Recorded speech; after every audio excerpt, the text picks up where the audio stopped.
ella lo que me permite es interconectar sensores y actuadores. ¿Para qué? Para reducir el cableado. Es decir, fíjense, aquí tengo un PLC con entradas, con salidas, y tengo que cablear todas las señales de los sensores hasta las entradas y salidas del PLC. Cada sensor tiene 3 cables, entonces necesita 24, 0 y señal, ¿cierto? Entonces es un cableado grandísimo. Cuando trabajamos por red ASI, toda la información de todos los sensores y actuadores llega por un solo cable. Es este cable amarillo que tenemos acá. Este cablecito amarillo plano es desde la red ASI. Por acá llega la información de todos los sensores y todos los actuadores. ¿Listo? Si quiere pasen para que lo vayan viendo. Entonces, esa es la ventaja que tenemos. Si ustedes miran en la banda transportadora tiene conectadas los sensores y los actuadores de todas las 6 estaciones, ¿cierto? Porque cada estación tiene el que detecta que llegó el pallet, el que detecta el número del pallet, el que detecta si tiene pieza o no tiene pieza, el de congestión, el sensor del stopper, y de actuadores tiene los stoppers y tiene para los motores de la banda transportadora y las lámparas. Bueno, todo eso me llega solo por un cable. Entonces, si destapan el armario se van a dar cuenta que eso está así. Bueno, en la pirámide de la automatización pues tenemos en la parte inferior el nivel de sensores y actuadores. Por acá ya, entre más subamos, son dispositivos un poco más complejos, ¿cierto? Por acá puede que ya tengamos algunos PLCs, ¿cierto? Robots, y todo llega hasta a un nivel superior que es el nivel de gestión, donde ya puede estar el computador del gerente de la empresa y le llega un reporte de toda la producción del mes, de los pedidos que hay para este mes, etc. Entonces, hay redes de comunicación diferentes para cada parte de la pirámide. En la parte superior está Ethernet. Por acá en la parte intermedia, por ejemplo, está Profibus. Nosotros podemos comunicar una pantalla con el PLC a través de Profibus. Es el cable moradito que tenemos ahí. Y en la parte inferior, pues, una de las redes que tenemos es ASI. Interfaz Sensor Actuador.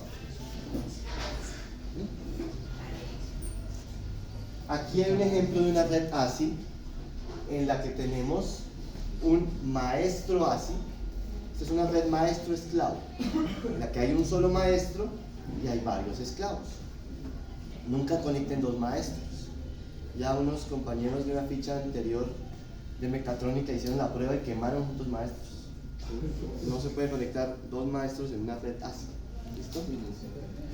Entonces, está el maestro ASI, tenemos una fuente de alimentación ASI y tenemos esclavos ASI. Por ejemplo, aquí hay un esclavo ASI, por aquí hay otro esclavo ASI, otra fuente, etc. Hay, por decir algo, bloques de válvulas que ya vienen todas las electroválvulas y ya es ASI. Entonces solo vienen con el cable amarillo y ya. Asimismo hay sensores especializados que son únicamente ASI o módulos de entradas y salidas. Por ejemplo, este módulo de acá es un módulo de entradas y salidas al cual le conectamos sensores y actuadores. ¿Sí? Eso es. Bueno, entonces, en el modelo OSI pues es una forma de estructurar las redes, es como una metodología para estructurar una red de comunicación. En el modelo OSI, la red ASI solamente tiene la capa física, la capa de enlace de datos y la capa de aplicación. No implementa estas capas de la mitad que sí están en una red como por ejemplo Ethernet. Entonces, en la capa física, ¿qué es lo que se define? Dice, bueno, es que utilizamos un cable, que es el cable amarillito que está por ahí. Ahí se define qué niveles eléctricos van por ese cable, qué tipo de conector se utiliza, etc. A qué velocidad van los datos, que son señales digitales, ¿cierto? En la capa de enlace de datos, pues se define cómo es el protocolo de comunicación, es decir, quién puede transmitir, si los esclavos pueden transmitir en cualquier momento o no, o cómo es que coordina todo el proceso de la comunicación de esa red. Y en la capa de aplicación, pues ahí ya tenemos algún envíos de mensajes. Ahí, por ejemplo, cada esclavo tiene una dirección y yo puedo también enviar comandos para cambiar direcciones de esclavos y así sucesivamente.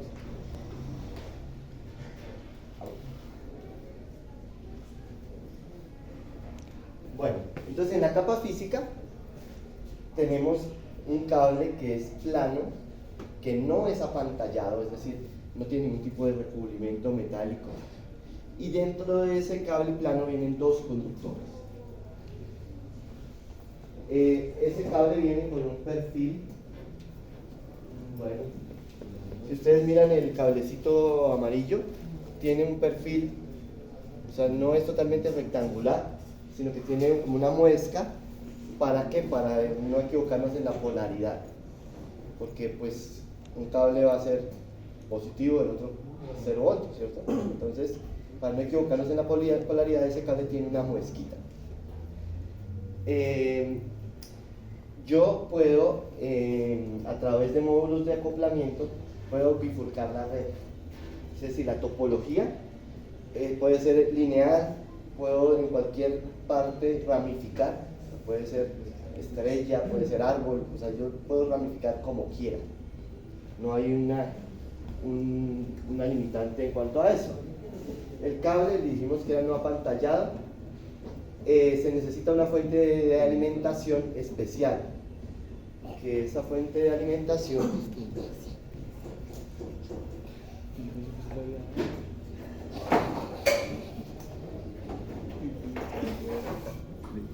es esta que tenemos acá. Esta es una fuente de alimentación ASI y esta es, si no estoy mal, es como de 30 voltios. Entonces es una fuente aparte a la del PLC, ¿no? Esta alimenta toda la red ASI con 30 voltios. ¿Por qué funciona tu más voltaje? Pues es que cada red de comunicación define sus estándares. Define qué cable usa, define qué voltajes usa, define qué velocidades usa. Entonces, por eso es que son diferentes redes. En Ethernet, pues, usa par trenzado, usa un conector RJ45. Acá no usa ese mismo cable, sino usa otro. Eso fue cuando crearon la red, definieron cómo se iba a estandarizar. ¿Cuál era la diferencia? Los sensores industriales luego no piden ya para 124 voltios. Claro, los sensores normalitos funcionan con 24 voltios. Y pues si yo compro un sensor que es ASI, pues lo conecto directo a la red. Pero lo que pasa es que yo puedo tener módulos de entradas y salidas como estos, que son esclavos de la red ASI. Estos son esclavos y cada uno viene con 4 entradas, 4 salidas. Por supuesto, como los sensores son de 24 voltios, pues los sensores sí necesitan esa alimentación de 24 voltios. Y le envían la señal a este, y estos entre esclavos se van a conectar con el cable amarillo. Pero lo bueno que este ya viene para 30. Por eso, los 30 voltios son para energizar el esclavo. Ah, ok. Pero como los sensores son de 24, pues necesito también una fuente de 24 para energizar esos sensores. Los sensores le envían la señal al esclavo, el esclavo recoge las señales de los 4 sensores y a través del cable amarillo pues puedo conectar a otros esclavos y toda esa información le llega al PLC. Entonces necesito las dos fuentes. A veces se utiliza este cable negro que estaba en la diapositiva anterior, que este cable negro es para alimentación adicional de 24 voltios. Entonces yo puedo mandar la energía de 24 voltios por este cablecito negro que está acá. También es un cable parecido al cable ASI. O pues energizo los sensores por aparte con la fuente de 24 voltios. Y ya recojo las señales con los esclavos. Entonces ese negro es de energía auxiliar. ¿Qué otra cosa? ¿Cuál es la diferencia entre la ASI y la OSI? OSI es Open System Interconnection, lo que es un estándar. Es decir, alguien llegó y dijo, bueno, para una red de comunicación como es tan complicado, dividámosla en diferentes capas, en diferentes niveles. Entonces, crearon ese estándar de división de las redes como para que quien quiera usarlo lo usa. Entonces, por ejemplo, usted dice, Diego, yo voy a crear una red de comunicación para interconectar los sensores de un carro o para interconectar cualquier cosa. O por ejemplo acá, una red de comunicación para hablarnos entre nosotros. Entonces usted puede mirar el modelo OSI y decir, bueno, en la parte de abajo el modelo OSI dice que está la capa física. ¿Cuál va a ser la capa física de mi red de comunicación? Usted dice, bueno, nos vamos a comunicar a través del aire, ¿sí? ¿Y qué es lo que va a viajar? Van a viajar ondas sonoras. O usted dice, no, nos vamos a comunicar por cuerditas y con unas copas, unos vasitos, y ese va a ser nuestro medio físico de comunicación. Entonces, usted va siguiendo el modelo OSI como para que le ayude a estructurar cómo va a ser su red de comunicación. Luego usted dice, en la siguiente parte del modelo OSI dice en la capa de enlace. Entonces, si tenemos, pongamos todos copitas con cuerdas y todas las cuerdas se unen en una parte central, ¿qué pasa si todos hablamos al tiempo? Pues no se entiende nada. Entonces, ¿cuál va a ser ese protocolo para que definamos quién es el que puede hablar y en qué momento lo puede hacer? Entonces, eso es lo que hace el modelo OSI. Ahora, no, tenemos acá nuestra red, pero queremos comunicarnos también con los aprendices que están en el piso de arriba. ¿Cómo hacemos? O para todo el edificio. ¿Cómo hacemos para que si yo quiero comunicarme con Pepito Pérez, la comunicación sí llegue hasta allá, que sepa en qué salón está y todo eso? O sea, cómo esta red se conecta con otras redes. Entonces esa es la siguiente capa, que es el nivel de red. Y así sucesivamente. Cada una de las capas del modelo OSI se encarga de una parte de la comunicación. En el caso de la red ASI, no solamente no tiene capa de red. ¿Por qué? Porque yo no puedo interconectar una red ASI con otra red ASI. Es local. Es local. Donde la OSI es global. Sí, o sea, por ejemplo, en el caso de Internet, sí tendría capa de red. Ahí se trabaja la dirección IP y ahí se trabajan los routers. Entonces, si usted va a comunicar con alguien que está al otro lado del mundo, esta capa de red se encarga de buscar la mejor ruta para llegar hasta el computador que está al otro lado del mundo, ¿sí? Entonces va saltando de router en router hasta que llega al computador con el que usted se va a comunicar. En el caso de la red así no, porque usted arma una red con sensores, llega al PLC y estos sensores no van a comunicarse con ninguna otra red. Sí.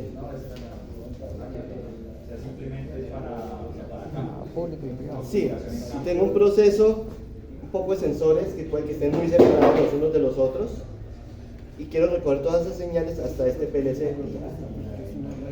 ¿Sí? Por ejemplo, la capa de transporte en Internet sirve porque si usted está, por ejemplo, enviando un archivo muy grande, un video, entonces ese video se parte en pedacitos, se parte en paquetes pequeñitos y se envía cada paquetico por aparte. Y viajan, puede ser por diferentes rutas. Y al final, al otro lado, van llegando los paqueticos y se va armando otra vez el paquete grande hasta que usted ya recupere el archivo grande. Eso se hace en la capa de transporte. En la capa de sesión es cuando iniciamos sesión. Por ejemplo, creamos una conexión virtual entre dos dispositivos. Entonces usted inicia sesión en Facebook, entonces queda ya una conexión ahí virtual creada. Hasta que usted no cierre sesión, no se corta esa comunicación. Los sensores pues no tienen que iniciar sesión. No es que el sensor inductivo llega y le diga al maestro, oiga, voy a iniciar sesión. No, ya me voy a dormir, voy a cerrar la sesión. Entonces por eso en la red ASI no se trabaja la capa de sesión. La capa de presentación, a mí me llegan unos y ceros, pero esos unos y ceros, ¿qué son? Pueden ser una letra, pueden ser un píxel, el color de un píxel, puede ser un sonido. Entonces, esos unos y ceros, ¿qué representan?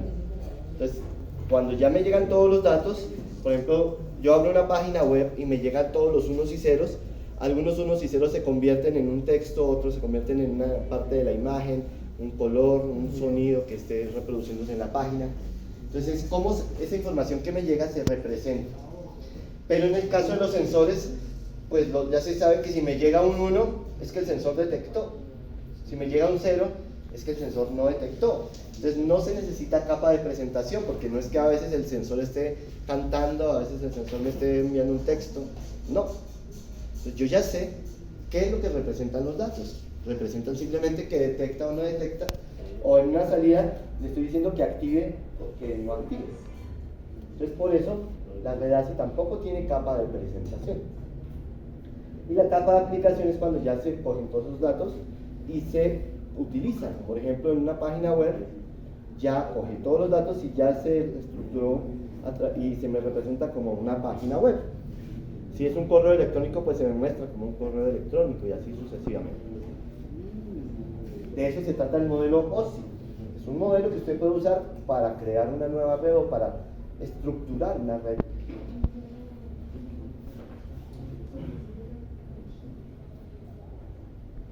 Bueno, ¿qué otra cosa es importante aquí en la capa física? Listo, necesitamos una fuente de alimentación de 30 voltios, pero también algo importante es que los datos son modulados sobre el abastecimiento energético. ¿Qué quiere decir eso? Pues es que si nosotros solo tenemos dos cables y por esos dos cables va la energía de 30 voltios, y entonces los datos, ¿por dónde los enviamos? Porque un sensor tiene 3 cables, por ejemplo. Necesita la energía 24/0 y hay otro cable que es para la señal. Pero aquí, ¿cómo hacemos si solo hay 2 cables y por ahí tiene que ir la información de un total de 132, creo que, sensores y de 132 actuadores? Pues lo que se hace es que los datos van sumados con la energía. O sea, si yo coloco un osciloscopio para mirar esos 30 voltios, coloco un osciloscopio entre un cable y el otro, voy a ver los 30 voltios, pero ahí sobre los 30 voltios hay una serie de pulsos, con los unos y ceros de los datos. O sea, están sumados los datos a la energía, están modulados los datos sobre la energía. O sea que tiene variadores, por ejemplo. ¿Tiene qué? Variadores. Un ejemplo, que hay 25 fijos, pero empieza a subir a 28, 27, 26. Exacto. ¿Sí? Si son 30, entonces a veces se da 30.1, supongamos, y a veces 29.9. Varían. ¿Sí? Va a estar variando ahí en ese ranguito, y esa variación son los unos y ceros. Entonces, aparte que alimenta, hay un circuito que es capaz de decodificar esos unos y ceros y entenderlos. Eso ya está internamente en los aparatos ASI, en los esclavos ASI. Ellos ya son capaces de separar los 30 voltios y separar los datos e interpretarlos. ¿Sí? Eso. Claro, eso, ¿cómo haría yo? Pues un filtro. Filtro pasa altas. Es decir, filtro las bajas frecuencias. ¿La baja frecuencia cuál es? El nivel de C. Puede ser 25 voltios. Y dejo pasar la alta frecuencia, que son las variaciones. 30. ¿Eso cómo lo hago? ¿Con un condensador? O con un circuito RC o un circuito LC o RLC. Condensadores y bobinas sirven para hacer filtro. Pero en este caso dejo pasar las altas frecuencias, filtro las bajas frecuencias. Pero eso ya está internamente en los esclavos. Bueno, ¿cuántos esclavos puedo conectar? 31 esclavos. Y cada esclavo puede tener 4 entradas, 4 salidas. O sea, conecto 4 sensores o 4 actuadores. Es decir, que ¿cuántos sensores puedo conectar en una red?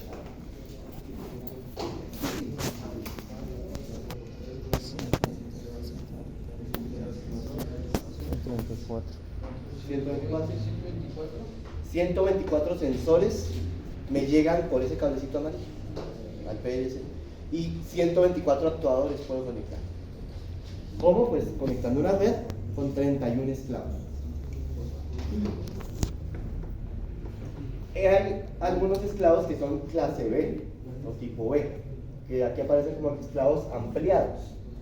Entonces, ese tipo de esclavos tienen menos entradas y salidas, solo tienen la mitad, 2 entradas, 2 salidas, pero puedo conectar el doble de esclavos, 62 esclavos. Esos serían los extendidos. Listo. Entonces aquí, por ejemplo, tenemos un esclavo y ahí puedo conectar, en teoría, 4 sensores, 4 actuadores. El modulito que tenemos allá, ahí cada uno de esos aparaticos es un esclavo. Y a cada uno de esos aparaticos podemos conectar 4 sensores y 4 actuadores. En la banda transportadora, en cada posición de la banda, tenemos como 3 esclavos diferentes. Seis sensores, un actuador. Mi pregunta es ¿cómo hace si 2 sensores se están activando al tiempo? ¿Cómo hace para saber que están los 2? Ya ahorita volvemos. Sería como por decirlo unos y ceros. sería el cuadrado. Pues sí, no, pero si es por voltaje, entonces sería... Pues 2 pulsos intermitentes no serían. Puede ser, pero acuérdense que tiene que subir el voltaje. Pues ahí estarían las variaciones, ¿no? Porque según eso depende, ¿no? Porque si un solo sensor, por ejemplo, le está dando, digamos que el valor fijo sería 25, le dé 25.5. ¿Cómo es consciente de que si le llegan los dos sensores y tiene voltaje de 26, o sea, que está llegando de los sensores?